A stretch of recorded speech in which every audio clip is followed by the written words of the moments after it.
আরও ভালো অনুভূতির জন্য হেডফোন ব্যবহার করুন। গল্প শোনার মজা যতটা হয় তার থেকেও বেশি মজা গল্প দেখাতে। তাই আমরা শুরু করেছি আমাদের নতুন একটি ছোট্ট চ্যানেল টুন বাংলা, যেখানে আমরা বাংলা গল্প অ্যানিমেশনের মাধ্যমে আপনাদের দেখানোর চেষ্টা করি।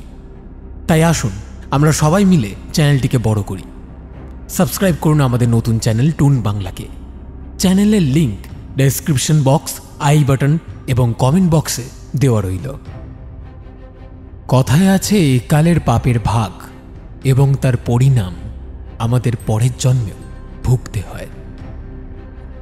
ঠিক তেমনি ভুগেছে একজন, যার কালের প্রকোপে জড়িয়ে রয়েছে অজস্র স্মৃতি, অজস্র কাণ্ড এবং সাক্ষী হিসেবে রয়েছে একটা বাংলো।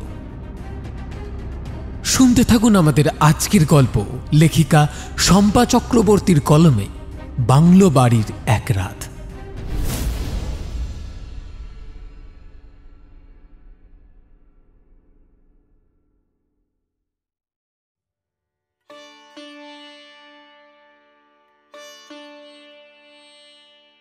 ঠাকুরদার এমন ফরমাসে আমাদের নৈশ আসরে বুঝি প্রাণ এলো।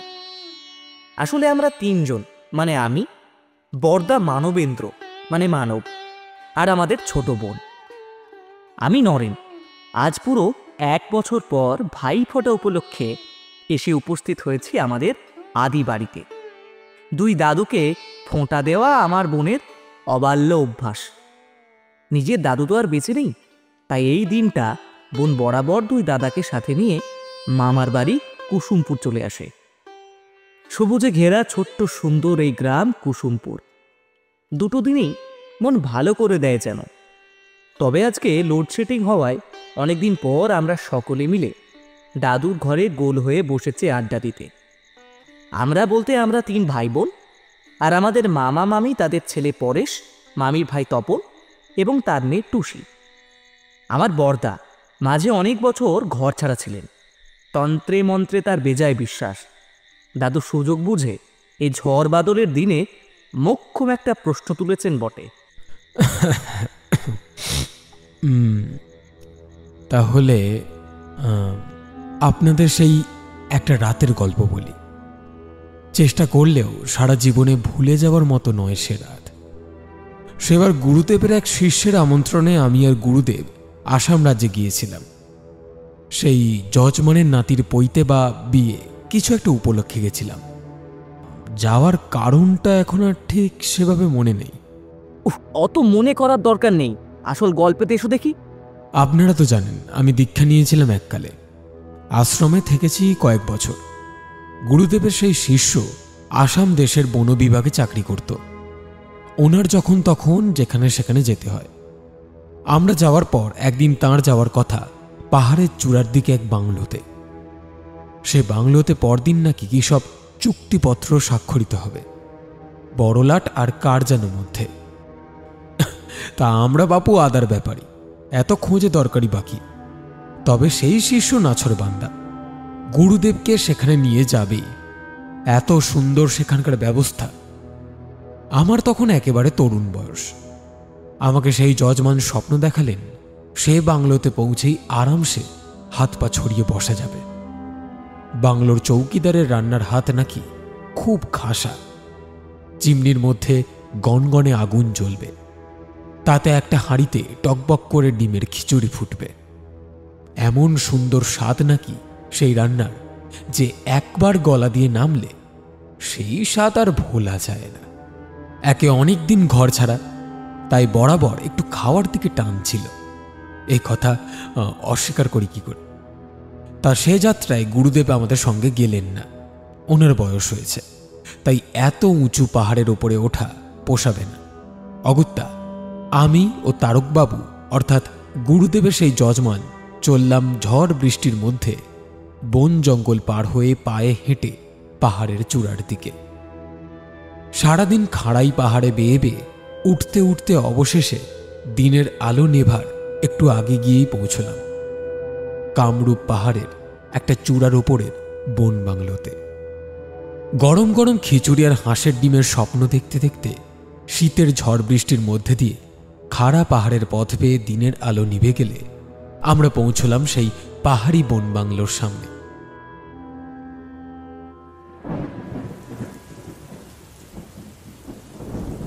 চারিদিক মেঘে মেঘে কালো হয়ে আছে, দিন না রাত কিছুই বোঝা যাচ্ছে না।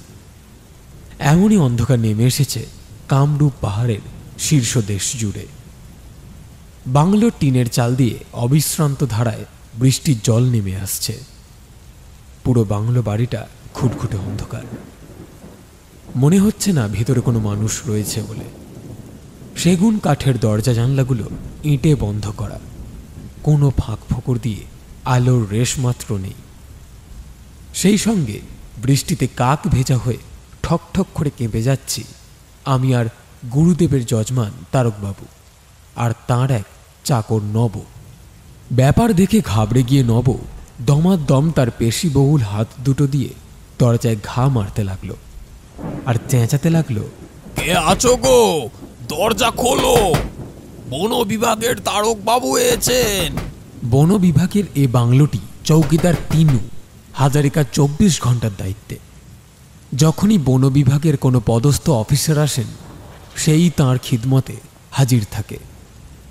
এ বাংলোতে অনেক গুরুত্বপূর্ণ নথি স্বাক্ষরিত হয় এবং ব্রিটিশ সাম্রাজ্যের অনেক গুরুত্বপূর্ণ ফাইল সংরক্ষিত থাকে বলে এ বাংলোর চৌকিদারের ওপরে কড়া নির্দেশ আছে যে সে কখনোই এ বাংলো ছেড়ে বাইরে যাবে না। তাই বন বিভাগের যে কর্তা ব্যক্তি যখনই আসুন না কেন তিনি বাংলো খোলাই পান। কিন্তু নবরমন বাঁচখাই গলার আওয়াজ সঙ্গে রাক্ষসের মতো হাত দিয়ে দরজা ধাক্কানোর শব্দ শুনলে ভেতরে যদি কোনো মরা মানুষও থাকে তবে সেও যে জেগে উঠবে তা আমি নিশ্চিত বলতে পারি। যখন তারকবাবু এবং তার চাকর নব দরজার বাইরে হুম্বিতম্বি করছে তখন কাক ভেজা হয়ে ঠান্ডায় দাঁতে দাঁত লেগে যাওয়া আমি বাংলোর পেছন দিকটায় গেছি, যদি সেখানে কোনো খোলা দরজা থাকে সেই আশায়। বাংলোর পেছনে গিয়ে আমার যেন ধরে প্রাণ এলো। পেছনের দরজায় কান পেতে যেন শুনলাম কোনো এক পুরুষ কণ্ঠ ভয়ার্ত গলায় প্রশ্ন করছে, কে কে? বাংলোর ভেতরে যেই থাকুক না কেন সে তো আর আমাকে চিনবে না, উল্টে যদি আরও বিপত্তি ঘটে যায়। তাই আমি আবার সামনের দিকে চলে এসে তারকবাবুকে বললাম যে আমি দরজার ভিতরে একজনের কণ্ঠস্বর শুনতে পেয়েছি। আমার কথায় নব আমাকে হাত দিয়ে সরিয়ে চিৎকার করে জিজ্ঞাসা করল, আরে তিনু, তোর মনিব গুয়াহাটির তারক মুখুজ্জে এসেছেন, দরজাটা খোল দেখিনি। তারকবাবু এই ঠান্ডায় কাক ভেজা হয়ে গেছেন, বাইরে থাকলে সর্দি করবে যে। তাড়াতাড়ি দরজা খোল বাপু, নইলে বড় গেরো হয়ে যাবে। এবার তিনু হাজারিকা তারকবাবুর পরিচয় পেয়ে দরজা খুলে দিল।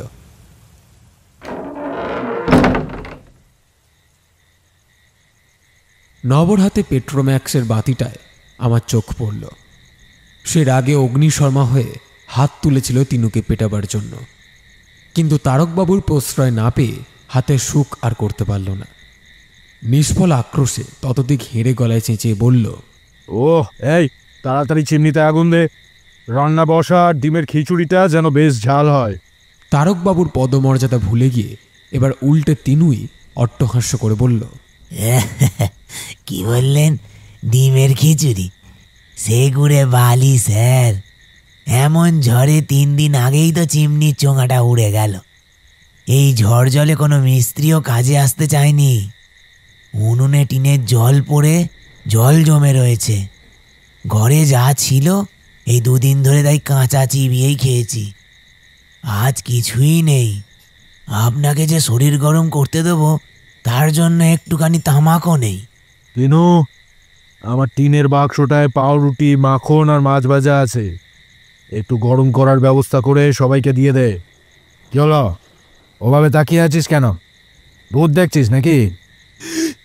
আরে কি হলো, বাবুর মুখ চেপে ধরছিস কেন? এত সাহস তোর? দাঁড়া, এবার বাবু ওপরের মহলে বলে তোর চাকরিটা খাবেন। মাফ করবেন স্যার, এই ঠান্ডার রাতে তেনাদের নাম করবেন না দয়া করে। জানেন তো এই জঙ্গলে জায়গায় আমি একা থাকি, তাই তেনাদের বেশ ভয় করেই চলি আমি। আর স্যার, কিছুই গরম করতে পারবো না, বৃষ্টির জলে উনুনের অবস্থা খারাপ। এমন দুর্যোগের জন্য কেরোসিনও আনতে পারিনি, তাই স্টোভটাও জ্বালতে পারবো না স্যার। হ্যাঁ ঠিক আছে ঠিক আছে, তোমার কাছে যখন কিছুই নেই তখন আর কি করা যাবে। তুমি এক কাজ করো, আমাদের শোয়ার ঘরটা খুলে দাও। প্রবল অনিচ্ছায় সে যেন আমাদের তিনজনের শোয়ার জন্য একটা ঘর খুলে দিল। আমরা তারকবাবুর স্ত্রী ও পুত্রবধূর পাঠানো শুকনো খাবারগুলো গলাধকরণ করে পেট্রোম্যাক্সের আলো নিভিয়ে ক্লান্ত শরীরগুলোকে নিয়ে বিছানায় ফেললাম।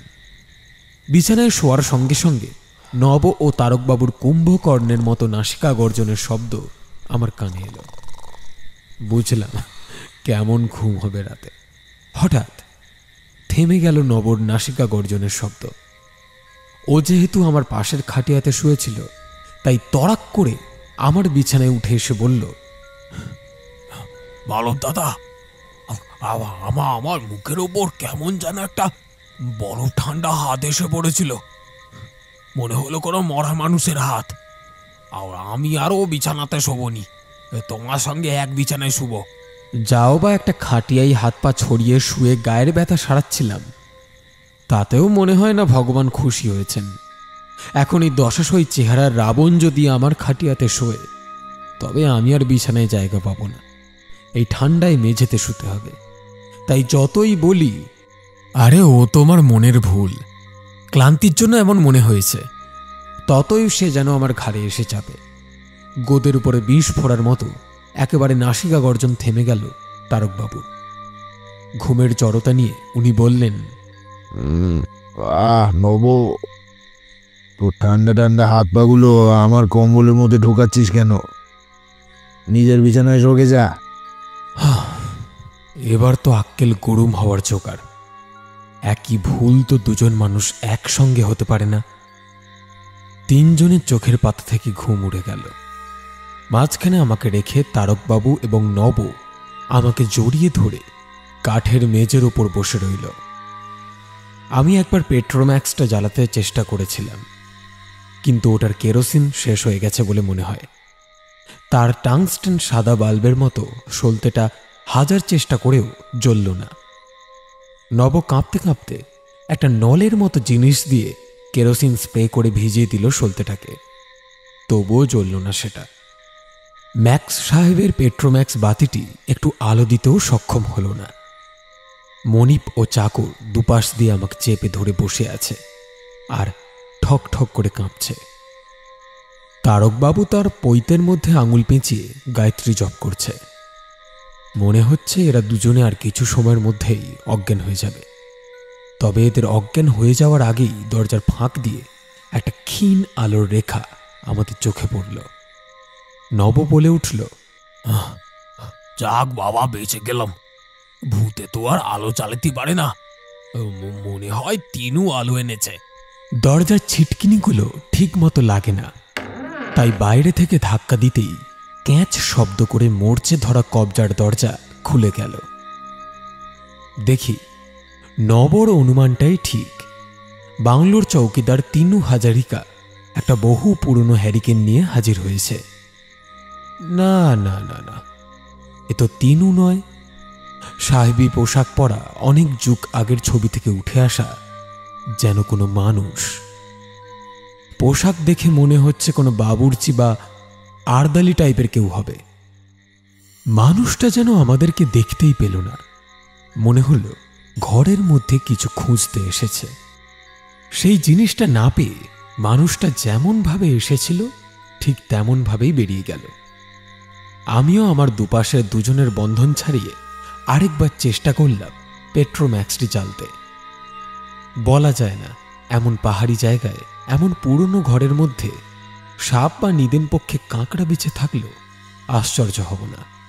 এখন আলোটা জ্বালতে পারলে বাকি রাতটা অন্তত বিছানায় বসে কাটিয়ে দেওয়া যাবে। কাঠের মেঝেতে বসে থাকতে হবে না।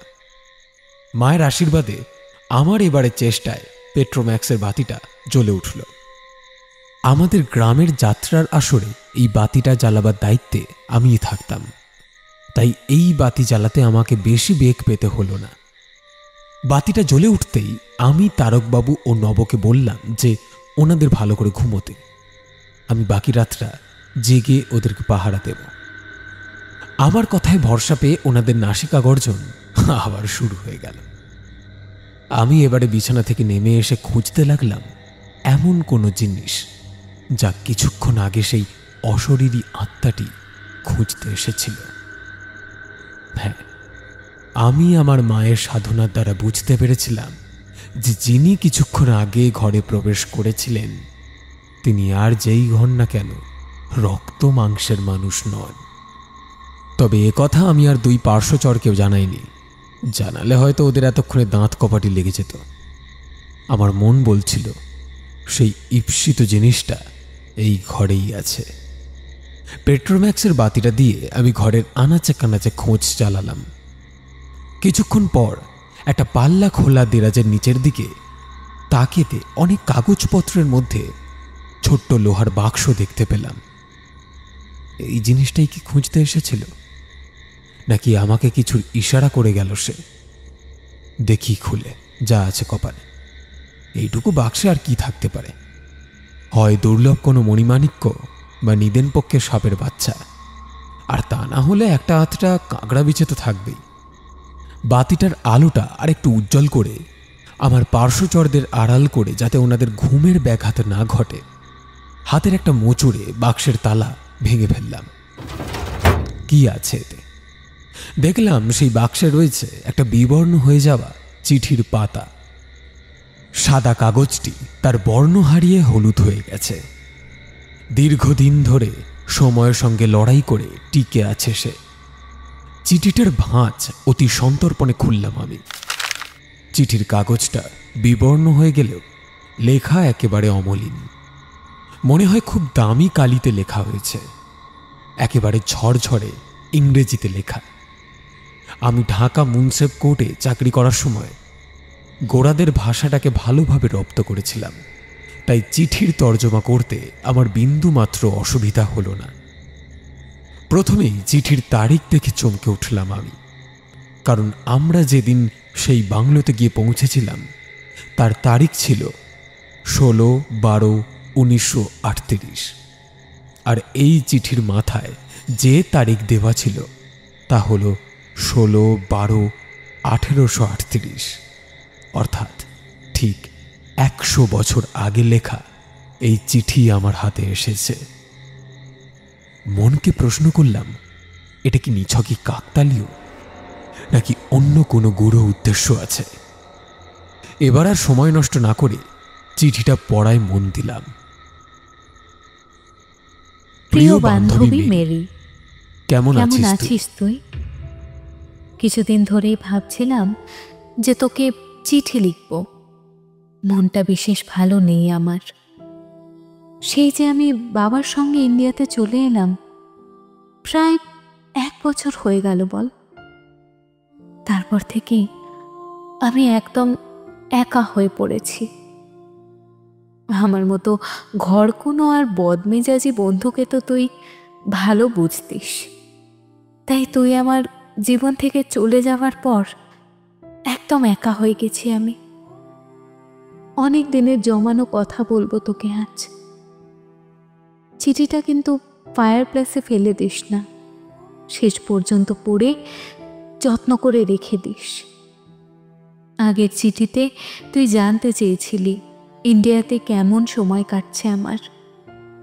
তুই তো জানিস আমার বাবা ইন্ডিয়ার আসাম নামের একটা জায়গার চা বাগানের ম্যানেজার হয়ে এসেছেন। একটা পাহাড়ের ওপরে আমাদের ছবির মতো সুন্দর বাংলো। ইন্ডিয়া আসবার আগে সবার কাছে শুনেছিলাম এটা অসভ্য আর বর্বর নেটিভ মানুষদের দেশ। এরা কাঁচা মাংস খায়, ঝাড়ফুঁক করে, মানুষকে জ্যান্ত পুড়িয়ে মারে। সত্যি বলতে কি বেশ ভয় পেয়ে গিয়েছিলাম, কিন্তু এখানে এসে দেখলাম যে এরা অতটাও খারাপ নয়। সকাল হলেই বাবার কোচওয়ান বাবার ঘোড়ার গাড়িটাকে সুন্দর করে সাজিয়ে নিয়ে আমাদের বাংলোর সামনে নিয়ে এসে দাঁড়ায়। চা কেক শেষ করে আমি ও বাবা সেই ঘোড়ার গাড়িতে করে আসামের চা বাগানগুলোর মধ্যে দিয়ে ঘুরে বেড়াই। এত সুন্দর সেই প্রকৃতি, তোকে কি বলবো। গাড়ির ঘোড়া দুটিও সাদা ধবধবে, একেবারে তেজি আরবি ঘোড়া। আমরা যখন আরবি ঘোড়ার গাড়িতে চড়ে ঘুরে বেড়াই তখনও ঘুম ভাঙে না এই শহরটার। কেবল কুলি বস্তি থেকে উনুনে আঁচ দেওয়ার ধোঁয়া কুণ্ডলি পাকিয়ে আকাশে উঠতে থাকে। ইন্ডিয়াতে আসবার পর থেকেই মায়ের শরীরটা ভালো যায় না। উনি এদেশের আবহাওয়ার সঙ্গে ঠিক মানিয়ে চলতে পারছেন না বলে প্রায়ই অসুস্থ থাকেন। তাই উনি আর আমাদের সঙ্গে ভোরবেলায় ঘুরতে যান না। ফিরে এসে ব্রেকফাস্ট টেবিলে বসে মায়ের সঙ্গে গল্প করি আমরা সেদিন ঘুরতে গিয়ে কি দেখে এলাম। বাবার ব্রেকফাস্টটা শেষ করার সঙ্গে সঙ্গে বাইরের ঘরটাতে অনেক লোক আসে বাবার সঙ্গে দেখা করতে। কেউ কেউ উপহার নিয়ে, কেউ বা খাবার জিনিস নিয়ে, আবার কেউ বা অন্য কোনো দরকারে। মা এই সময় আবার নিজের ঘরে গিয়ে শুয়ে গল্পের বই পড়ে, আর আমি সে সময় গল্প জুড়ে দিই বাবার বাবুর্চির মেয়ে রেহানার সঙ্গে। রেহানা প্রায় আমার সমবয়সী। ওকে অল্প অল্প ইংলিশ শিখিয়ে দিয়েছি। ওইভাবে আমি আর রেহানা অসমিয়া, হিন্দি ও ইংলিশ মিশিয়ে কথা বলি। কিছুক্ষণ পর বাবা বেরিয়ে যান ওনার সেই রিটার্ন গাড়িতে। আমি আর রেহানা কিছুক্ষণ গল্প করার পর নিজের নিজের ঘরে চলে যাই। কোনো কোনো দিন আবার বিকেল হলে চলে যাই আমাদের চা বাগানগুলোর মধ্যে খেলতে। একদিন সন্ধ্যা নাগাদ আমি আর রেহানা ফিরছিলাম কুলি বস্তির পাশ দিয়ে। এমন সময় আমাদের রাস্তা আটকে দাঁড়ালো কালো আলখাল্লা পরা লম্বা একটা লোক। ওর গালের দাড়িগুলো ধবধবে সাদা, সেগুলো ওনার বুক পর্যন্ত ছাপিয়ে গেছে। চোখ দুটো লাল টকটকে। ওনাকে দেখে রেহানা ভয় পেয়ে আমার গা ঘেঁষে দাঁড়িয়ে বলল, যদি আমার কাছে পয়সা থাকে তবে তা যেন ওনাকে দিয়ে দিই। আমি রেহানাকে জিজ্ঞেস করেছিলাম যে কে উনি। রেহানা আমাকে বলেছিল ওনার নাকি আশ্চর্য ক্ষমতা আছে, উনি নাকি ভূত ভবিষ্যৎ সব কিছু বলে দিতে পারেন। আমি তখন ওনাকে জিজ্ঞাসা করেছিলাম, বলুন তো আমার বান্ধবী মেরি এখন ইংল্যান্ডে কি করছে? আমার কথা শুনে উনি এমনভাবে আমার দিকে চেয়ে থাকলেন যে ভয়ে আমার আত্মা যেন শুকিয়ে গেল। উনি যেন আমার মনটাকে পড়তে পারছিলেন। উনি চোখ বন্ধ করে বিড়বিড় করে কী সব যেন বলতে লাগলেন। তারপর চোখ খুলে একটু হেসে আমাকে বললেন যে আমার বন্ধু মেরি এখন তোমাকে চিঠি লিখছে। জানিস, এর পরের যে চিঠিটা আমার হাতে এসেছিল সেটা তোর লেখা এবং সেই দিনের ডেট দেওয়া। আমার এই বাংলো বাড়িতে সারাদিন যেমন তেমন করে কেটে যায়, কিন্তু রাতগুলো আমার কাছে কেমন যেন ভয়ঙ্কর হয়ে আসে। মনে হয় আমাদের এই বাংলো বাড়িটার চারিপাশে কারা যেন ঘুরে বেড়াচ্ছে। কেউ কেউ খুব জোরে কাঁদছে, কেউ কেউ আবার খুব চিৎকার করে কি যেন একটা বলতে চাইছে। এর মধ্যে এক রাতে অন্য রাতের মতোই বিছানায় শুয়ে ছটফট করছি, একটুও ঘুম আসছে না। হঠাৎ বুঝতে পারলাম যে আমার চারপাশ যেন আতরের গন্ধে পূর্ণ হয়ে গেছে। আমার দেহ মনকে যেন সেই গন্ধ সম্মোহিত করে দিল। কোথা থেকে আসছে এই অপূর্ব সুগন্ধ? আর বিছানায় শুয়ে থাকতে পারলাম না। আমি উঠে এসে দাঁড়ালাম ব্যালকনিতে। দেখি যে রেহানাও এসে দাঁড়িয়েছে আমার পাশে। ওই গন্ধটার জন্যই উঠে এসেছে এই মাঝরাতে।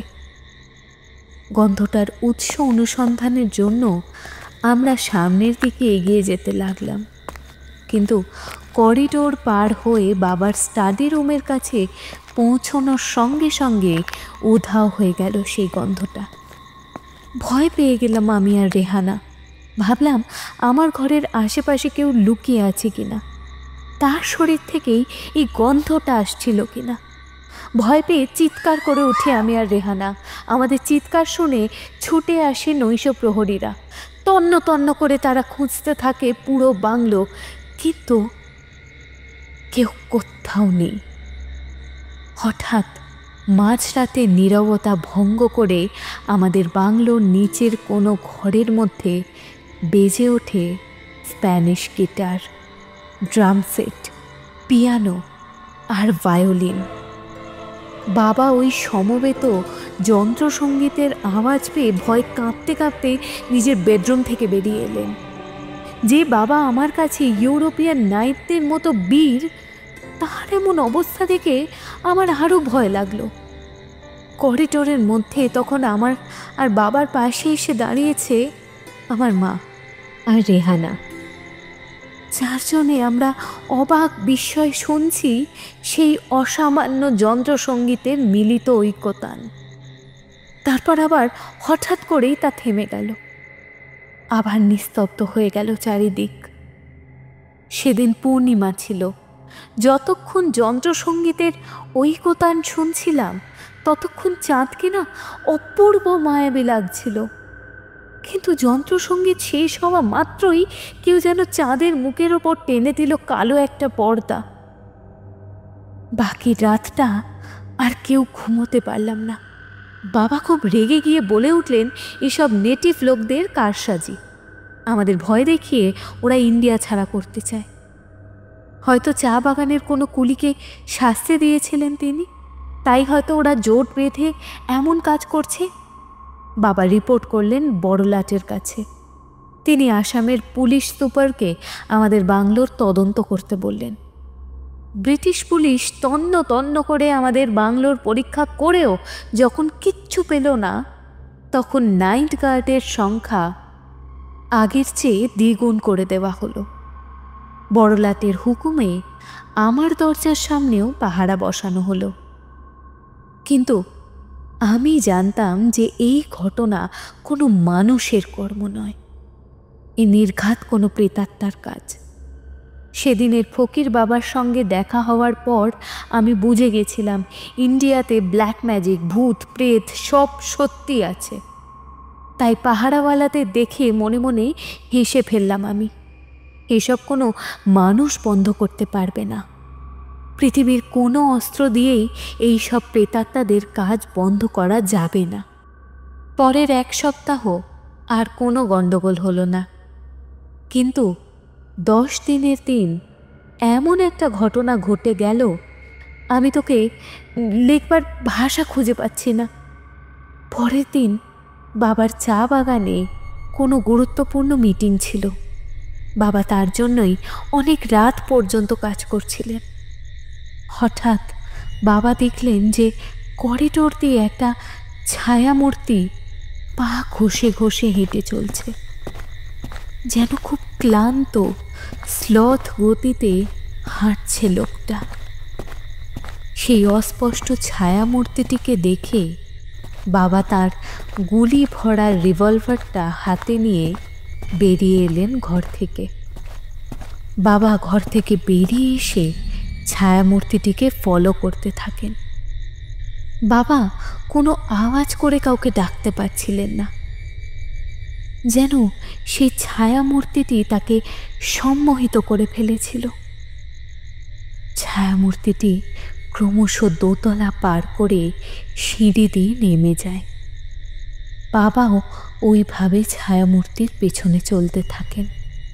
এভাবে যেতে যেতে ছায়ামূর্তিটি সদর দরজা খুলে বাগানের মধ্যে অদৃশ্য হয়ে যায়। আর মিলিয়ে যাওয়ার আগে সেই মূর্তিটি একবার পেছনে ঘুরে দাঁড়িয়ে বাবাকে দেখে। বাবা অবাক হয়ে তাকিয়ে দেখেন যে মূর্তিটির ঘাড় থেকে মাথা ঝুলে পড়েছে।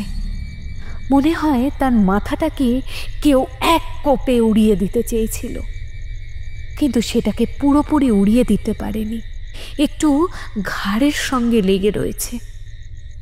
বাবার জায়গায় অন্য কেউ হলে হয়তো সেখানেই অজ্ঞান হয়ে পড়ে যেত, কিন্তু তুই জানিস আমার বাবার খুব সাহস। তাই উনি সেখান থেকে দৌড়ে এলেন আমার ঘরে আমি কেমন আছি দেখার জন্য। রাতে আমার একটুও ঘুম আসতো না সেদিনের পর থেকে। তাই বাবাকে অত রাতে ওভাবে ছুটে আসতে দেখে আমিও বিছানায় সোজা হয়ে বসে জিজ্ঞাসা করলাম যে কি হয়েছে। আমার কথার জবাবে বাবা এক নিঃশ্বাসে বলে গেলেন সম্পূর্ণ ঘটনা। বাবা এই ঘটনার পর কেমন যেন অসুস্থ হয়ে পড়লেন, সবসময় কেমন যেন আতঙ্কে থাকেন। বাবার এমন অবস্থা দেখে মা আরদালিকে দিয়ে ডেকে পাঠালেন আসামে নিযুক্ত ব্রিটিশ ডাক্তার মিস্টার ম্যাকেঞ্জিকে। ডাক্তার এসে বাবার স্বাস্থ্য পরীক্ষা করে গম্ভীর মুখে সব কথা শুনে অবশেষে জানালেন, আমাদের এই বাংলোটা ছেড়ে দেওয়া উচিত, কারণ আমার মনে হচ্ছে এই বাংলোটা হন্টেড। এখানে থাকা মানে নিজেদের বিপদ ডেকে আনা। ডাক্তার ম্যাকেঞ্জির কথা শুনে আমার সাহসী বাবা ক্ষেপে বোম হয়ে গেলেন। তার কথা হলো, আমরা পশ্চিম দেশের মানুষ, ইন্ডিয়ার এইসব ভূতপ্রেতের ভয় সে বাংলো ছেড়ে দিয়েছে শুনলে সবাই তাকে নিয়ে হাসাহাসি করবে। তার দায়িত্বে আসামের সমস্ত চা বাগানগুলো। এখন সে যদি ভয় পেয়ে চলে যায় তবে তার কুলিরা কি মনে করবে?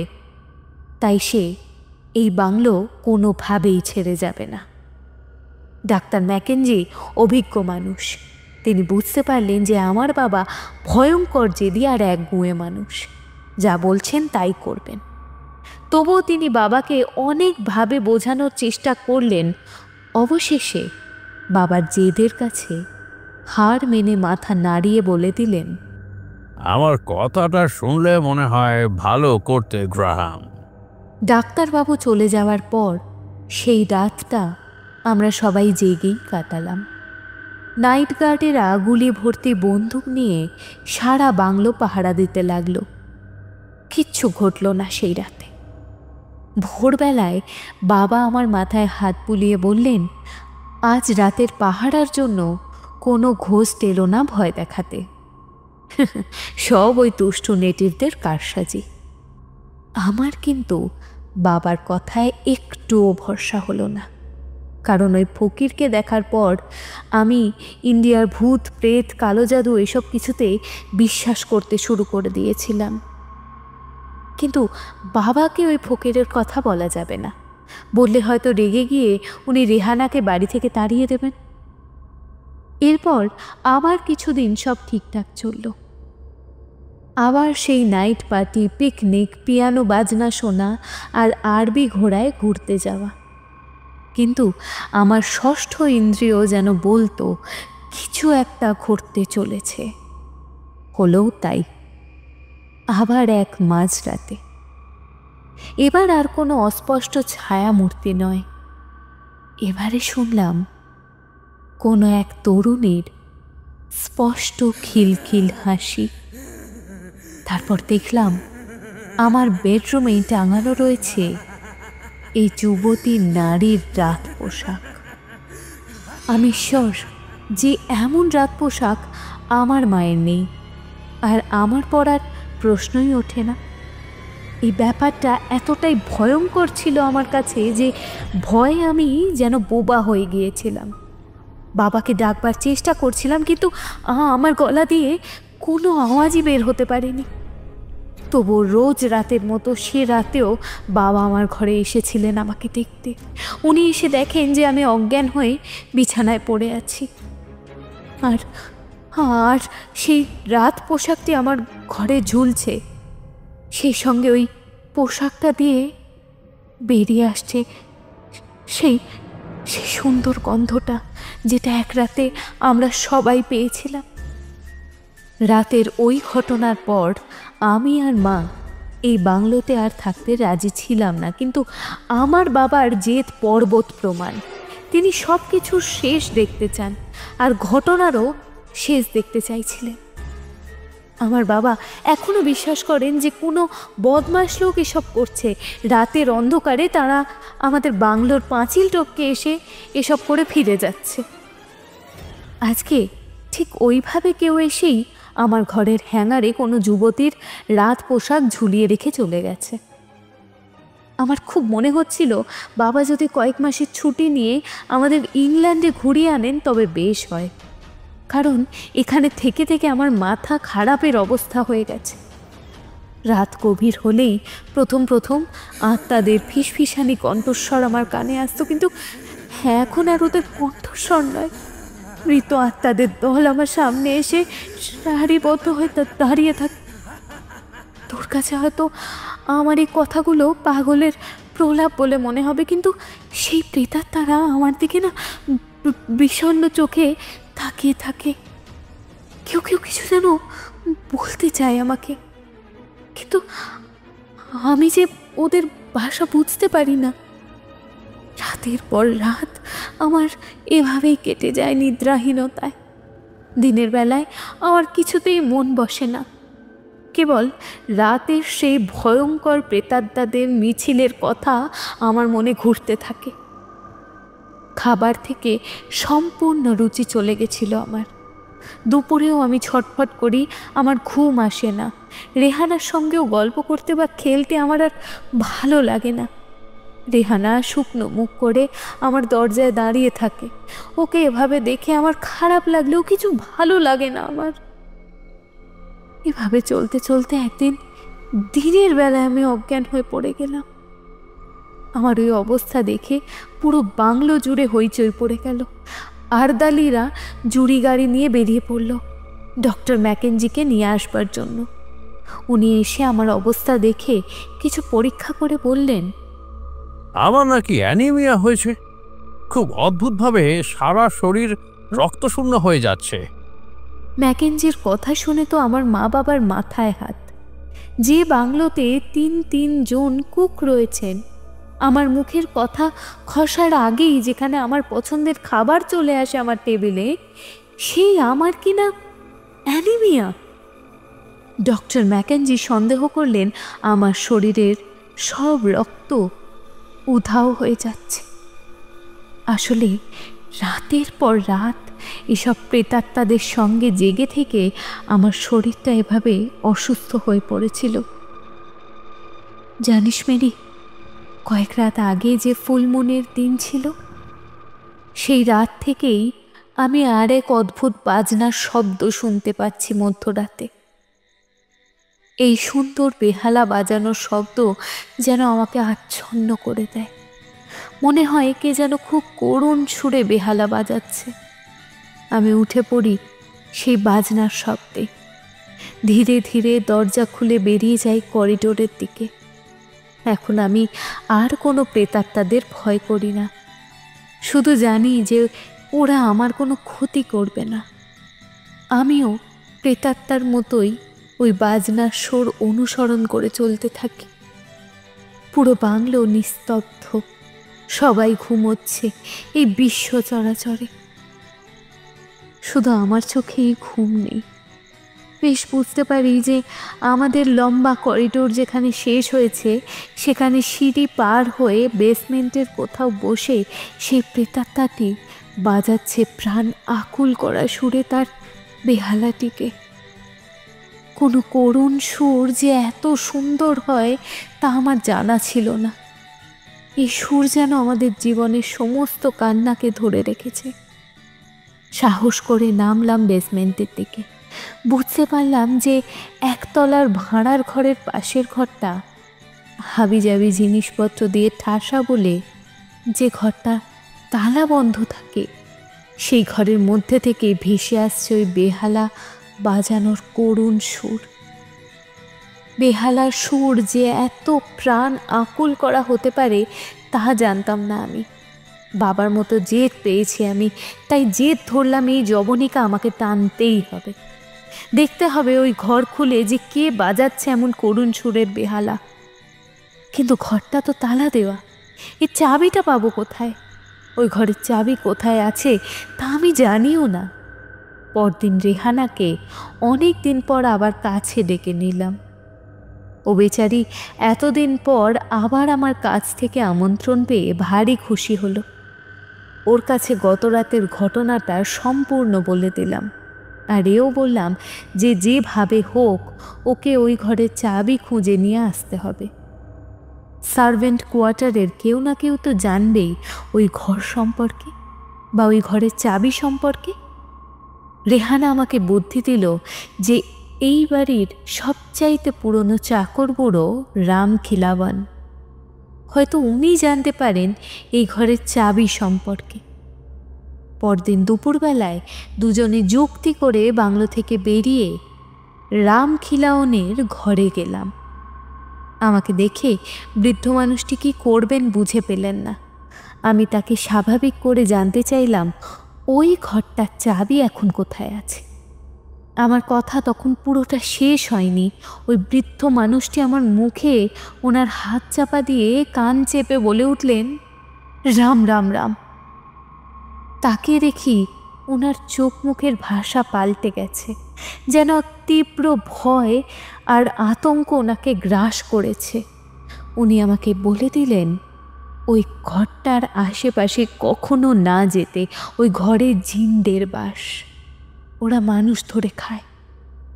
কিন্তু রাম খিলাওয়ানের কথা শুনে আমার জেদ আরও বেড়ে গেল। আমি ইংরেজের মেয়ে, ওসব জিন টিন আমাকে ভয় দেখাতে পারবে না। তাই রাতে না হোক আমি একদিন দুপুরবেলা যখন বাংলোর সবাই বিশ্রাম করছে তখন চুপি চুপি নেমে এলাম বেসমেন্টের সেই ঘরটাতে। দরজাটা পরীক্ষা করে দেখলাম ওটা বহু দিনের পুরনো, কবজাগুলোতে মরচে ধরে গেছে, হয়তো একটু জোরে ধাক্কা দিতেই ওটা ভেঙে পড়বে। কিন্তু আমার ধাক্কায় ওটার কিছু হলো না। ভাবলাম এখন যদিও বা দরজাটা ভেঙে ঢুকি, তবে সেই বেহালাবাদক মানুষটির সঙ্গে তো দেখাই হবে না। তার চাইতে যদি রেহানাকে কিছু লোক দেখিয়ে রাতে নিয়ে আসি, তবে দুজনের ধাক্কায় ওই পুরনো দরজা ভেঙে পড়বে। রেহানা আমার নীল রঙের ডল পুতুলটা বেশ ভালোবাসে। ওনার লোভ দেখালে নিশ্চয়ই আমার কথা মতো কাজ করবেও। এই প্ল্যানগুলো মনে মনে এঁটেই আমরা দিন কত কাটাতে লাগলাম। কিন্তু সেই বেহালা বাদকের বাজনা অনেক দিন হলো শুনতে পাচ্ছি না। আমার যেন ওই বাজনার প্রতি কেমন একটা মোহ তৈরি হয়ে গেছে। রোজ রাতে ওই বাজনার অপেক্ষায় জেগে থাকি। ঘুমিয়ে পড়লে যদি সেই বাজনা আর শুনতে না পাই, তাই জোর করে চোখের থেকে ঘুমকে তাড়িয়ে দিই। রেহানাকেও বলে রেখেছি রাতে সতর্ক থাকতে। আমি ডাকবার সঙ্গে সঙ্গে যদি ঘর থেকে বেরিয়ে এসে, তবে আমি আমার ডল পুতুলটা ওকে দেব বলেছি। আমার মন বলছে আজ রাতে আমার সেই বেহালা বাদকের সঙ্গে দেখা হবে, কারণ আজ আবার ফুলমুন ডে। এর আগের ফুলমুন ডেতে ওনার সেই করুণ সুরের সঙ্গে পরিচিত হয়েছিলাম। আজকে এইখানেই শেষ করলাম। পরের চিঠিতে জানাবো বেহালা বাদকের সঙ্গে আমার সাক্ষাৎ। ইতি, তোর রোজি। চিঠিটা এখানেই শেষ। আমি সেই পেট্রোম্যাক্সের আলোতে চিঠিটা হাতে নিয়ে কিছুক্ষণ চুপচাপ বসে থাকলাম। আমাকে তো জানতেই হবে এই বাংলোর রহস্য সম্পর্কে। সত্যিই কি এই বাংলোতে পূর্ণিমার রাতে বেহালার করুণ সুরের মূর্ছনা শোনা যায়? রোজি কি জানতে পেরেছিল ওই বন্ধ দরজার আড়ালে কি সত্যি লুকিয়ে আছে? হঠাৎ আমার খেয়াল হলো যে আজ রাতে তো পূর্ণিমা। রোজির কথা যদি সত্যি হয়, তবে তো আজ রাতেও আবার শোনা যাবে সেই বেহালা বাদকের বাজনা। কেউ কি এ বিষয়ে সাহায্য করবে আমাকে? এই কথা চিন্তা করতে করতে আমি সেই ঘরের থেকে বের হলাম। আমি এখন এই বাংলোর বেসমেন্টের সেই ঘরটাকে খুঁজে বের করব। তার আগে এই বাংলোর বাইরে বেরিয়ে সম্পূর্ণ বাড়িটাকে দেখা দরকার। যখন এই বাংলোতে এসেছিলাম তখন খুব বৃষ্টি হচ্ছিল, তাই বাড়িটাকে সেভাবে দেখতে পারিনি। এবার মেঘ কেটে গিয়ে পূর্ণিমার চাঁদ উঠেছে। এখন পুরো বাড়িটা কি ভালো মতো দেখা যাবে। বাইরে বেরোতেই দেখলাম যে একজন বৃদ্ধ কেমন একটা দৃষ্টি দিয়ে এই বাড়িটার দিকে তাকিয়ে আছে। আমাকে অত রাতে বাড়ির থেকে বাইরে আসতে দেখে একটু চমকে গেলেন। তারপর যখন বুঝলেন সন্দেহ হওয়ার বা ভয় পাওয়ার কোনো কারণ নেই, তখন তিনি আমার দিকে এগিয়ে এলেন। আমিও পায়ে পায়ে এগিয়ে গেলাম সেই বৃদ্ধের সামনে। পূর্ণিমার আলোতে দেখলাম ওনার চোখে যেন কেমন বিষণ্ণতার ছায়া। দাড়ি গোঁফের আড়ালে তাকে দেখে মনে হলো তিনি ইংরেজ। আমার সিদ্ধান্তকে নির্ভুল করে দিয়ে তিনি জানালেন যে তাঁর নাম মিস্টার ম্যাকেঞ্জি। আসামের এই অঞ্চলে তাদের 4 পুরুষের বসবাস। আমি তাকে চমকে দিয়ে জিজ্ঞাসা করলাম, আচ্ছা, আপনার ঠাকুরদা কি ডাক্তার ছিলেন? আমার কথায় ততোধিক বিস্মিত হলেন তিনি। আমাকে জিজ্ঞাসা করলেন যে আমি কিভাবে তার ঠাকুরদার কথা জানি। তার প্রশ্নের উত্তরে আমি আমার জব্বা থেকে রোজির লেখা সেই হলুদ হয়ে যাওয়া চিঠিটা দেখালাম। চিঠিটা পড়ে চমকে উঠলেন তিনি। বললেন, আমার ঠাকুরদা জন ম্যাকেঞ্জিকে সেই সময় ব্রিটিশ সরকার ইংল্যান্ড থেকে আসামে পাঠিয়েছিলেন এখানকার ব্রিটিশদের চিকিৎসা করার জন্য। তখন আসামে ব্রিটিশ বলতে ছিলেন চা বাগানের ম্যানেজাররা। এই চা বাগান অঞ্চলের আবহাওয়াতে ওনারা বেশ অসুস্থ হয়ে পড়তেন। কালাজ্বর, ম্যালেরিয়াতে ওনারা বেশ কাবু হয়ে পড়তেন। তাই তখনকার বেশিরভাগ ব্রিটিশদের ফ্যামিলি ফিজিশিয়ান ছিলেন আমার ঠাকুরদা। বাবার মুখে শুনেছি উনি এই বাংলোতে বসবাসকারী চা বাগানের মালিক মিস্টার গ্রাহামসের ফ্যামিলি ফিজিশিয়ান ছিলেন। এই চিঠিতে যার কথা লেখা আছে তারই। আমি আমার ঠাকুরদার একটা ডায়েরি পেয়েছিলাম। এই চিঠিতে যা লেখা আছে ঠিক ঠিক সেই সব ঘটনার উল্লেখ আছে এই ডায়েরি। ওনার ডায়েরির লেখা কিছু ঘটনা আমার মনকে তোলপাড় করে। প্রতি পূর্ণিমার মধ্যরাতে এই বাড়ি থেকে যে বেহালার করুণ রাগিনী শোনা যায় তাও লিখে গেছেন তিনি। তাই তো আমি প্রতি পূর্ণিমার রাতে এই বাংলোর সামনে এসে দাঁড়িয়ে থাকি ওই করুণ মূর্ছনা শোনার জন্য। হালকা হয়তো সেই সুরের পরশ আমার কানে লাগে, কিন্তু আমি বাংলোতে প্রবেশ করতে পারি না। তাই এই রহস্যের মূল অধরাই থেকে যায় আমার কাছে। আমি প্রতি পূর্ণিমা তিথিতে এই বাংলোর সামনে এসে দাঁড়িয়ে থাকি। ভগবানকে অশেষ ধন্যবাদ যে তিনি আজকে আপনার সঙ্গে আমার দেখা করিয়ে দিলেন। আমারও তো বয়স হচ্ছে, ভাবতাম যে এই জীবনে হয়তো আর কখনোই এই ভূত বাংলার রহস্যের দ্বার উন্মোচন করতে পারবো না। মুহূর্তের মধ্যে চাঁদের কিরণে দেখা গেল এক পরম প্রাপ্তির আশায় দুজনের মুখে হাসির রেখা ফুটে উঠল। আইভিলতার ঝোপের মধ্যে দিয়ে সন্তর্পণে পা ফেলে দুজনে পৌঁছে গেলাম আসামের ডাক্তার মিস্টার ম্যাকেঞ্জির বাড়িতে। পূর্ণিমার আলোতে দেখলাম ডক্টর ম্যাকেঞ্জি বেশ রুচিসম্পন্ন মানুষ ছিলেন। ব্রিটিশ নকশাতে তার কাঠের বাংলোর বাড়িটার প্যাটার্ন বেশ সুন্দর। যদিও এখন কালের থাবা পড়াতে সেই সৌন্দর্য এখন কিছুটা মলিন হয়ে গেছে। আমাকে ওনার ড্রয়িং রুমে বসিয়ে ম্যাকেঞ্জি একটু পরে ফিরে এলেন একটা পুরনো জীর্ণ ডায়েরি নিয়ে। রাস্তায় আসবার সময় শুনেছিলেন আমাদের ডিনার বলে কিছু করা হয়নি, তাই এত রাতেও তিনি 2টো রুটি আর বাটিতে মাংস নিয়ে এলেন আমার জন্য। এই অল্প সময় ডাক্তার ম্যাকেঞ্জির ব্যবহারে আমি মুগ্ধ হয়ে গেলাম। খাওয়ার পর মোমের আলোতে আমি চোখ রাখলাম সেই ডায়েরির পাতায়। এই ডায়েরি লিখেছেন সেই ডাক্তার ম্যাকেঞ্জি, যার কথা রোজির চিঠিতে পড়েছিলাম। আজ থেকে প্রায় 100 বছর আগেকার সেই ডায়েরি। তিনি লিখেছেন, আজ আবার গেছিলাম গ্রাহামসের বাংলোতে। গেছিলাম অর্থে যেতে বাধ্য হয়েছিলাম। মিসেস গ্রাহামসের জরুরি তলবেই গিয়েছিলাম আমি। খুব কষ্ট হলো এক গোয়ার চা বাগানের মালিক গ্রাহামসের মেয়ে রোজিকে দেখে। আমি ওকে এক নজর দেখেই বুঝতে পেরেছি যে ওর উপরে ভর করেছে মাটির নিচে থেকে উঠে আসা প্রেতাত্মারা। ওই প্রেতাত্মারাই ওর রক্ত শুষে খেয়ে নিচ্ছে। ওর চোখ দুটো ঠিকরে বেরিয়ে আসতে চাইছে। গত বছর মিস্টার অ্যান্ড মিসেস গ্রাহামসের সঙ্গে ওদের ছোট্ট মেয়ে রোজি যখন ইংল্যান্ড থেকে আসামের এই বাংলোতে এলো, তখন ওর সুন্দর হাসি, সুন্দর চেহারা দেখে আমার মন খুশিতে ভরে গিয়েছিল। গ্রাহামসকে কতবার বললাম, এ বাংলো ভালো না, একে ছেড়ে দাও। শুনলো না আমার কথা। এমন একগুঁয়ে জেদি মানুষ সচরাচর দেখা যায় না। ডায়েরিতে তারিখের জায়গাটা স্পষ্ট বোঝা যাচ্ছে না, তবু বুঝতে অসুবিধা হলো না যে এই ডায়েরির পাতা লেখা হয়েছে আজ থেকে ঠিক 100 বছর আগে। এরপর আবার আমি চোখ রাখলাম ডায়েরির পাতায়। যা ভয় করেছিলাম অবশেষে ঘটে গেল তাই।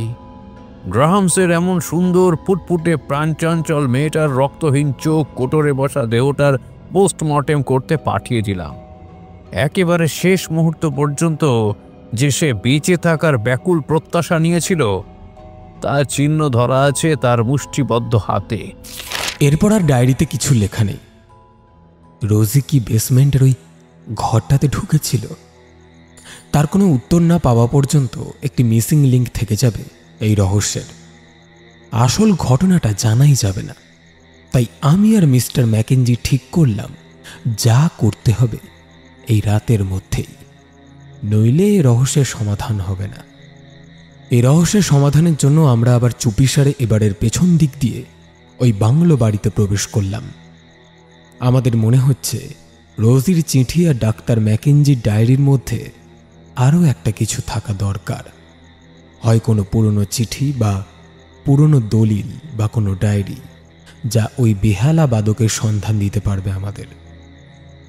এই পর্যায়ে খোঁজাখুঁজিতে আমাদের প্রথম কাজ ছিল ওই বেসমেন্টের ঘরটাকে খুঁজে বের করা।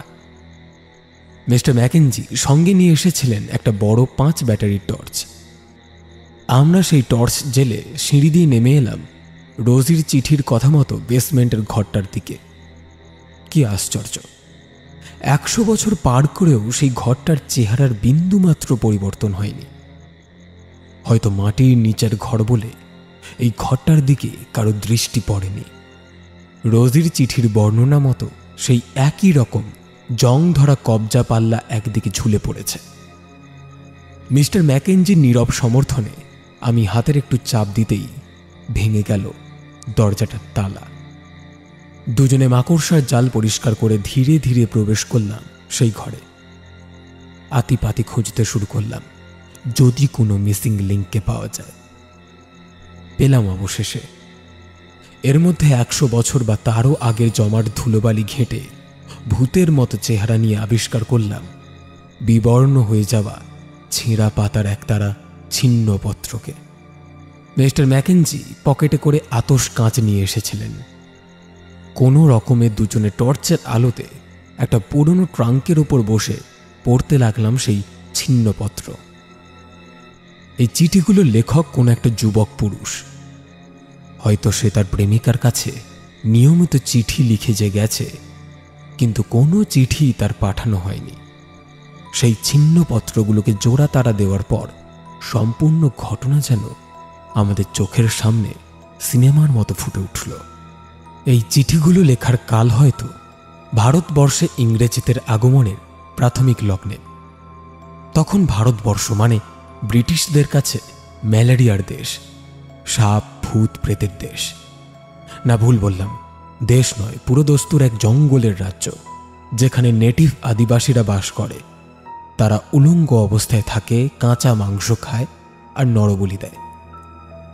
এমন এক সময় পশ্চিম দেশগুলো থেকে আসতে শুরু করেছে ইউরোপিয়ান বাণিজ্য তরীগুলো। যেসব ব্রিটিশ ব্যবসায়ীরা এদেশে আসছে তাদের থাকার জন্য তৈরি হচ্ছে একাধিক ট্যাভার্ন আর পেন্ট হাউস। ওইসব তরুণ যুবক নাবিকের দল সারাদিন কাজকর্ম করে বেড়ায় আর রাত হলেই হই হুল্লোড় করে মাতিয়ে দেয় তাদের আশেপাশের এলাকা। কোনো কিছুর বিধিনিষেধ তারা মানে না। হাসতে হাসতে ডুয়েল খেলতে খেলতে তারা খুন করে ফেলে তার বন্ধুকে। এক বিদেশি নাবিকদের মনোরঞ্জনের জন্য তৈরি হয়েছে ইন্ডিয়ার বিভিন্ন শহরের থিয়েটার বা বাজনা প্রদর্শনের ক্লাব। নানা দেশ থেকে নটনটি এবং যন্ত্র বিশারদরা এসে ভিড় জমাচ্ছিল ইন্ডিয়ার বিভিন্ন বড় শহরে উপার্জনের আশায়। ফুল ফুটলে যেমন চারিদিক থেকে ধেয়ে আসে মৌমাছিরা, তেমনই এই থিয়েটার বা যন্ত্র সঙ্গীতের আসর জমিয়ে রাখতে ইংল্যান্ড থেকে কিছু নিম্ন শ্রেণীর নর্তকী মেয়েও এসে হাজির হয়েছিল ইন্ডিয়ার এই ক্লাবগুলোতে। পরে অবশ্য কালের বিবর্তনে এই পেন্ট হাউসগুলো হারিয়ে যায়। এরকমই একটা পেন্ট হাউস ছিল আসামের এই বাংলো বাড়িটা যেখানে তৈরি হয়েছে সেখানে। সেই পেন্ট হাউসের ওপরে পরবর্তীকালে তৈরি হয়েছিল আসামের একাধিক চা বাগানের মালিক গ্রাহামসের বাংলো। কিন্তু কেউ জানে না যে এই বিশাল প্রায় ৩০ বিঘা জমির নিচে কত মানুষের বিকৃত আত্মা শায়িত আছে, চিরকালের জন্য যাদের নিভে গেছে জীবন প্রদীপ। তাদের চোখের জলে চিরদিনের মতো অতৃপ্ত থেকে গেছে তাদের জীবনের অপূর্ণ কামনা বাসনা। গ্রাহামসের মিষ্টি মেয়ে রোজিকে দেখার পর থেকে এই বাংলোর নিচে যেসব মানুষগুলোর বিকৃত আত্মা শায়িত ছিল, এই অন্ধকার বিবর থেকে তারাই জেগে উঠল যেন শতাব্দীকালের ঘুম শেষ করে। চোখের কোণ থেকে যেসব অতৃপ্ত আত্মার কামনা শেষ বিন্দু নিঃশেষ হয়ে গিয়েছিল, তাদের কামনা বাসনা আবার জাগ্রত হয়ে উঠল রোজিকে দেখে। তারাই মধ্যরাতে নিঃশব্দ পদচারণে এসে উপস্থিত হল রোজির শয়নাগৃহে। তারাই প্রেতের ছায়া বিস্তার করে শূন্য অক্ষি গোলক দিয়ে রোজির রূপের সুধা পান করত। ধীরে ধীরে এই প্রেতাত্মাদের দল কবজা করে নিয়েছিল রোজির মস্তিষ্ককে। তাদের সঙ্গেই রাতে অলৌকিক অভিসারে মত্ত থাকত রোজি, আর প্রেতাত্মাদের দল রোজির রক্ত শুষে খেয়ে ওকে মৃতপ্রায় করে তুলেছিল। আবার ফিরে যাচ্ছি রোজির রহস্যের মিসিং লিঙ্ক সেই ডায়েরির পাতায়, যেখানে আত্মকথা লেখা আছে কোনো এক তরুণ যুবকের। সুদূর ভেনিস শহর থেকে ভাগ্যের সন্ধানে এই আসামে পা রেখেছিল সে। তার নাম ভ্যালোটি। তার এক পায়ে একটু খুঁত থাকার কারণে খুঁড়িয়ে হাঁটত সে। তার চেহারাটা ছিল গ্রিসের কোনো দেবতার মতো। ফর্সা চেহারায় একরাশ সোনালি চুলে তাকে নিয়ে ইউরোপিয়ান সমাজে মেয়েদের মধ্যে প্রতিযোগিতার অন্ত ছিল না। তার বেহালা বাজনার শব্দ, তার করুণ মূর্ছনা ছড়িয়ে পড়ত আসামের চা বাগান পাহাড়ের মধ্যে। তার বেহালার মূর্ছনা বাদক এবং শ্রোতা উভয়কেই যেন পৃথিবীর বাইরে এক সব পেয়েছির দেশে নিয়ে যেত। তার বেহালার সুর সাপিনীর নিঃশ্বাসের মতো আছড়ে পড়ত পৃথিবীর কোনায় কোনায়। আসামের টারবানেতে নাচত লুসি নামের একটি মেয়ে। জন্মসূত্রে সে ব্রিটিশ। নীল রঙের তার চোখের মণি, ভ্যালোটির মতোই সোনালি রঙের একরাশ কোঁকড়া চুল। ভারী সুন্দরী ছিল সে। তার নাচের তালে, তার পায়ের ছন্দে অনেক শ্বেতাঙ্গ পুরুষের বুকের মধ্যে রক্ত ছলকে উঠত। আসামের প্রতিটি ইউরোপিয়ান পুরুষ ছিল তার অনুগত ভক্ত। ফ্লোরার চোখের সামান্য ইশারাতেও তারা একজন অপরজনের প্রাণ নিতে বিন্দুমাত্র দ্বিধা করত না। লুসির সান্নিধ্য পাওয়ার জন্য মারাত্মক জ্যাকপটের বাজি খেলতেও পিছপা হতো না তারা। ভ্যালোটি এই নাচের ডিস্কে বেহালায় নানা রকমের সুরের মূর্ছনা তুলত, আর সেই সুরের মায়াতে মুগ্ধ হয়ে একটা রঙিন প্রজাপতির মতো নেচে চলত লুসি। এভাবেই যে কখন লুসিকে ভালোবেসে ফেলল ভ্যালোটি, তা সে নিজেই বুঝতে পারল না।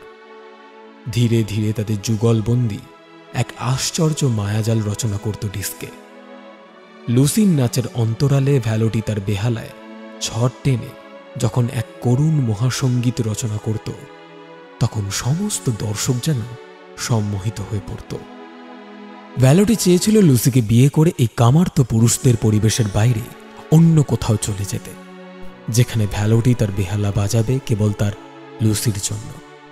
সারা রাত ধরে চলবে তার বেহালা বাজানো, আর তার সঙ্গে তাল মিলিয়ে জলপরীর মতো আবেশে নেচে যাবে লুসি। বেচারা সরল ভ্যালোটি, সে পরিচিত ছিল না এই কদর্য নিষ্ঠুর পরিবেশের সঙ্গে। লুসির প্রত্যাখ্যান তাকে হতাশ করে দেয়নি, বরং নতুন উদ্যমে সে বোঝাতে চেয়েছিল লুসিকে তার ভবিষ্যতের কর্ম পরিকল্পনা সম্পর্কে। লুসি খুব বিরক্ত হচ্ছিল তার নাছোড়বান্দা প্রেমিকের অন্যায় আবদারে। সুতরাং এই প্রেমিকের পিছু ছাড়াবার জন্য লুসি শরণাপন্ন হয় তার গুণমুগ্ধ ভক্তদের। তার ভক্তরা একদিন রাতের অন্ধকারে ভ্যালোটি যখন তার বেহালা বাজিয়ে নিজের বাড়ির পথ ধরেছিল, অর্থাৎ এই বাড়ির দিকে আসছিল, তখন গুপ্ত ঘাতকেরা ছুরি দিয়ে তার ধর থেকে মুন্ডু আলাদা করে দেওয়ার চেষ্টা করে। তাদের কাজ সম্পূর্ণ হয়নি। গলাটা সম্পূর্ণ বিচ্ছিন্ন হওয়ার আগেই তারা অন্য কারো উপস্থিতি টের পেয়ে ভায়োলেটির দেহটাকে ছুঁড়ে ফেলে দেয় তার বসবাসের জায়গা এই বেসমেন্টের মধ্যে। তারপর বাইরে থেকে তালা লাগিয়ে চলে যায়। এরপর অতিক্রান্ত হয়েছে অনেকগুলো বছর। সেই বেসমেন্টের ওপরেই মাথা তুলে দাঁড়িয়েছে আসামের চা বাগানের মালিকদের জন্য এই বাংলো বাড়ি। কিন্তু বেহালা বাদক ভ্যালোটির অতৃপ্ত আত্মা তখনও ঘুমিয়েছিল। তার ঘুম ভাঙল গ্রাহামসের মেয়ে রোজিকে দেখে। সেই ফর্সা চেহারার একরাশ সোনালি কোঁকড়ানো চুলের রোজিকে দেখে ভ্যালোটির অতৃপ্ত আত্মা জেগে উঠল। রোজি এসে ঘুম ভাঙিয়ে দিল তার। রোজির মধ্যে ভ্যালোটি খুঁজতে চেষ্টা করল তার ভালোবাসার বিশ্বাসঘাতক প্রেমিকা লুসিকে, যে লুসি তার প্রেমে প্রতারণা করেছে, জীবনের সমস্ত মায়াবী মুহূর্তগুলোকে অভিশাপের কালো আঁচড়ে কালিমালিপ্ত করেছে।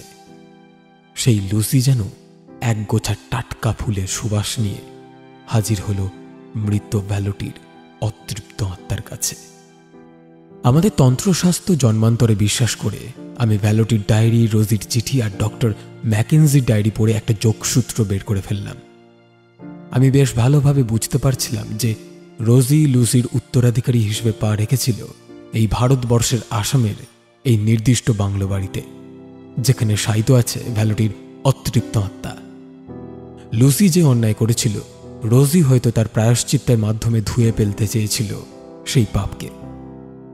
অনেক বছর আগে হারানো প্রেমিকাকে এমনভাবে চোখের সামনে নড়ে চড়ে বেড়াতে দেখে হয়তো বহু বছর ধরে মাটির নিচে আটকে থাকা ভ্যালোটির অতৃপ্ত আত্মা জেগে এলো। কিন্তু সে কেমন করে কথা বলবে জীবন্ত মানুষ রোজির সঙ্গে? কেমন করে তার প্রাণের অনুভূতি প্রকাশ করবে? তাদের মধ্যে যে এখনো রচিত হয়েছে জন্ম জন্মান্তরের ব্যবধান, তাই হয়তো আভাসে ইঙ্গিতে জানান দিত তার অস্তিত্বকে। যখন ঘুমিয়ে পড়ত এই পৃথিবী, ঘুমিয়ে পড়ত এই বিশ্ব চরাচর, ঘুমাত এই বাগান, পাহাড়, বন, চা, যখন চাঁদের বুকে ভালোবাসার আগুন জ্বলত, তখনই ভ্যালোটি আবার আগের মতো জীবন্ত হয়ে তার বেহালায় ছট টানত।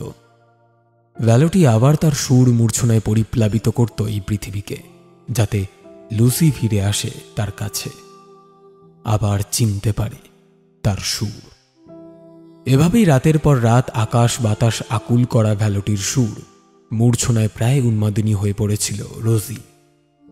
রেহানাকে পুতুল ঘুষ দিয়ে এক দুপুরে নির্জন বাংলোতে সেই বেসমেন্টের ঘরের দরজায় আঘাতের পর আঘাত করে প্রায় ভগ্ন কাঠের দরজাটাকে ভেঙে দিয়েছিল। শেষে হুড়মুড় করে ভেঙে পড়েছিল তা। টর্চের আলোতে সেই অন্ধকার ঘরে দুই কিশোরী দেখেছিল একটা নরকঙ্কাল, যার ধর থেকে মুন্ডু ঝুলে রয়েছে। যে কঙ্কালকে দেখে রোজির মনে পড়ে গেছিল পূর্বজন্মের সব কথা। তাই তো রেহানা অবাক বিস্মিত হয়ে দেখেছিল যখন তার মিশি বাবাকে দেখেছিল ভ্যালোটি ভ্যালোটি বলে ছুটে গিয়ে সেই নরকঙ্কালকে বুকে জড়িয়ে কেঁদে উঠত। বিকেলে মিস্টার গ্রাহামসের বাড়ি থেকে ফোন আসতেই তিনি বুঝে গেছিলেন কিছু একটা অঘটন ঘটেছে। তিনিও তড়িঘড়ি করে ছুটে এসেছিলেন গ্রাহামসের বাড়িতে।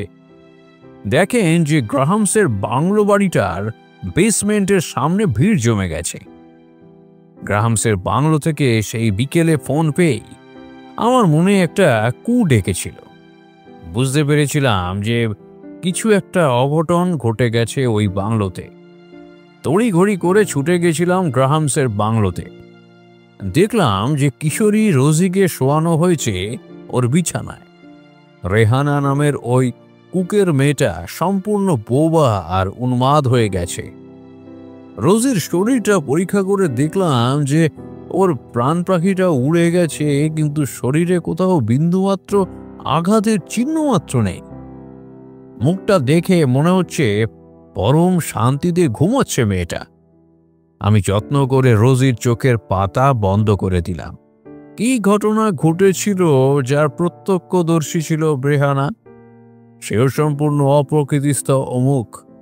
সুতরাং আমি জানতে পারলাম না যে রোজির এমন মর্মান্তিক পরিণতি হলো কিভাবে। এই ঘটনার পর রেহানাও খুব বেশি দিন বেঁচে থাকেনি। রোজির মৃতদেহ নিয়ম অনুযায়ী ফরেন্সিকে পাঠিয়েছিলাম।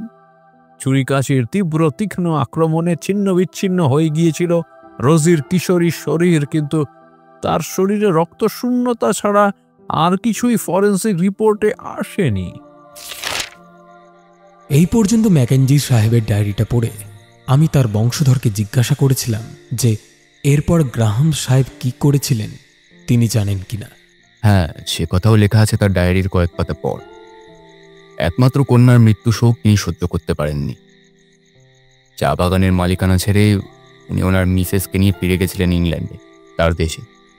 শুধু ডক্টর ম্যাকেঞ্জিকে বলে গেছিলেন যে তিনি যেন রোজির কবরের ওপর ফুল দেন। ম্যাকেঞ্জি সাহেবের যখন গল্প শেষ হলো তখন মাঝরাত। ওনাকে বললাম বেসমেন্টের ঘরটা খুঁজে বের করে ভ্যালুটির কঙ্কালটাকে বের করে আনা যাক। তারপর রোজির কবরের পাশে ভ্যালুটির কঙ্কালের কবর দেওয়া হবে, তাহলেই শান্তি পাবে দুই অতৃপ্ত আত্মা।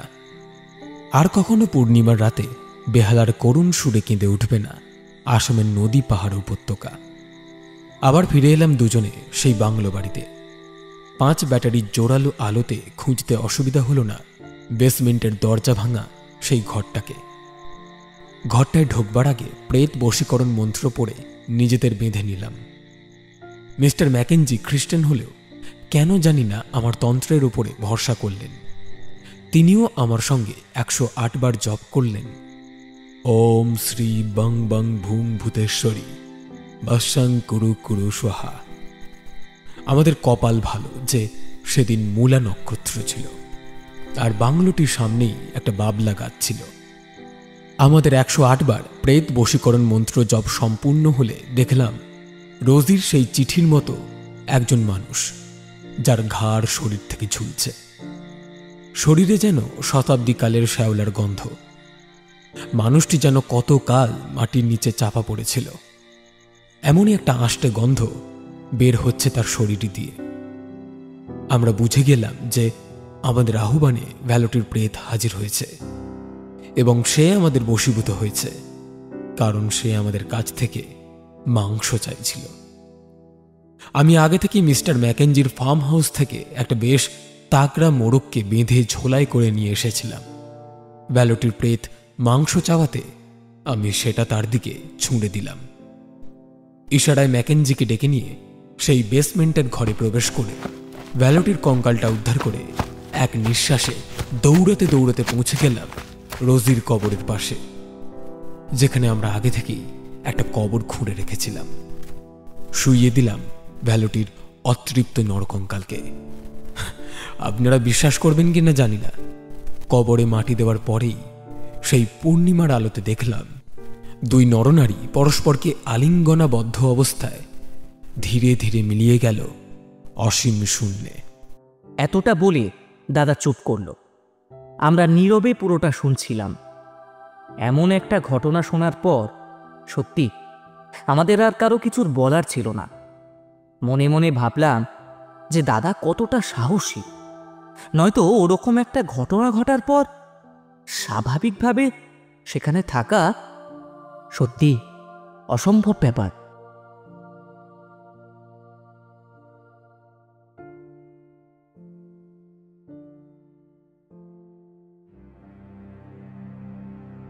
শুনছিলেন আমাদের আজকের গল্প বাংলো বাড়ির এক রাত।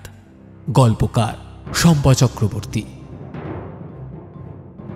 গল্প পাঠে সুমিত, রোজি অঙ্কিতা, মানব আমি সায়ন, ডাক্তার ম্যাকেঞ্জি এবং ঠাকুরদা পার্থ, তারক দেবায়ন, মিস্টার ম্যাকেঞ্জি ব্রহ্মা, তিনু সূর্য। পর্ব পরিচালনা এবং গল্পের সূত্রধার আমি সায়ন। আবহ সঙ্গীত এবং স্পেশাল এফেক্টসে সূর্য, পোস্টার ডিজাইনে মুরালি। আমরা অসংখ্য ধন্যবাদ জানাই গল্প লেখিকা শ্রীমতী শম্পা চক্রবর্তীকে গল্পটি অডিও রূপে প্রকাশের ক্ষেত্রে আমাদের বিশেষ সহযোগিতা করার জন্য। কেমন লাগলো আমাদের আজকের গল্প জানান আমাদের কমেন্ট বক্সে। গল্পটি ভালো লেগে থাকলে লাইক এবং শেয়ার করতে ভুলবেন না। আমাদের গল্প নিয়মিত শুনতে হলে চ্যানেলটিকে সাবস্ক্রাইব করে রাখবেন। আবার একটি নতুন গল্প নিয়ে খুব শীঘ্রই হাজির হচ্ছি আমরা। ততক্ষণের জন্য বি সেফ, স্টে কানেক্টেড।